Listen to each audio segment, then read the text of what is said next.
अर्नब गोस्वामी अचानक से मोदी सरकार के खिलाफ क्यों बोल रहे थे, इसका राज खुल गया है। असली वजह सामने आ गई है। ये राज खुद अर्नब गोस्वामी ने खोला है। अपने चैनल पर ही बैठकर अर्नब गोस्वामी ने यह खुलासा कर दिया कि क्यों वो फॉरेन पॉलिसी से लेकर अरावली तक के मुद्दे पर सरकार को घेर रहे थे।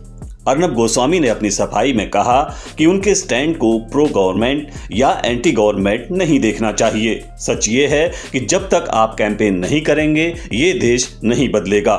अगर आप अपनी आवाज बुलंद नहीं करेंगे तो कोई आपकी आवाज नहीं सुनेगा।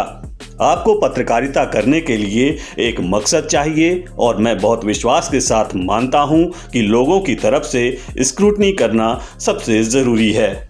हम चाहते हैं कि जनता की आवाज मजबूत हो। अर्नब गोस्वामी का ये जवाब गोलमोल है। अर्नब गोस्वामी कह रहे हैं कि वो न सरकार के समर्थन में हैं न विरोध में। ये मुद्दे लोगों से जुड़े थे इसलिए उन्होंने उठाए। लेकिन अर्नब गोस्वामी तो सालों से ऐसा नहीं कर रहे हैं। पिछले कुछ दिनों से ही उन्हें पत्रकारिता की याद आई है और अब वो बड़ी बड़ी बातें कर रहे हैं। कमाल की बात यह है कि अरावली पर सुप्रीम कोर्ट का फैसला आने के बाद अर्नब गोस्वामी खुद ही सामने आए और सबसे पहले मोदी सरकार के खिलाफ अर्नब के अचानक बदले स्टैंड पर जवाब दिया। यानी अर्नब जानबूझकर सफाई देने सामने आए। दरअसल अर्नब के एंटी गवर्नमेंट स्टैंड को लेकर तरह तरह की थ्योरी चल रही थी। कुछ लोग तो कह रहे थे कि अर्नब का चैनल नुकसान में है इसलिए वो ऐसा कर रहे हैं। जब अलग अलग थ्योरी उड़ने लगी तो अर्नब सामने आए।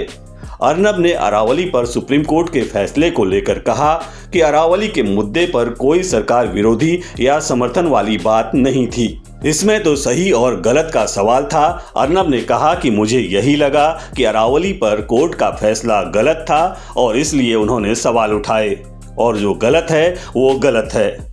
अर्नब ने कहा कि उन्हें इस पर क्रेडिट नहीं चाहिए। वो नहीं चाहते कि सुप्रीम कोर्ट उन्हें क्रेडिट दे और सरकार क्रेडिट दे। लेकिन वो ये मानते हैं कि सरकार और कोर्ट भी कहीं न कहीं ये जानती थी कि ये मामला गड़बड़ है। बात सिर्फ ये है कि हमने लोगों की आवाज़ उठाई। अर्नब गोस्वामी अब लोगों का मसीहा बनने जैसी बातें कर रहे हैं। कह रहे हैं कि गलत तो गलत है, लेकिन इतने सालों में उन्हें ये बात रियलाइज नहीं हुई। अब वो कह रहे हैं कि अरावली पर तो उन्होंने ही आवाज़ उठाई और उन्हें क्रेडिट नहीं चाहिए।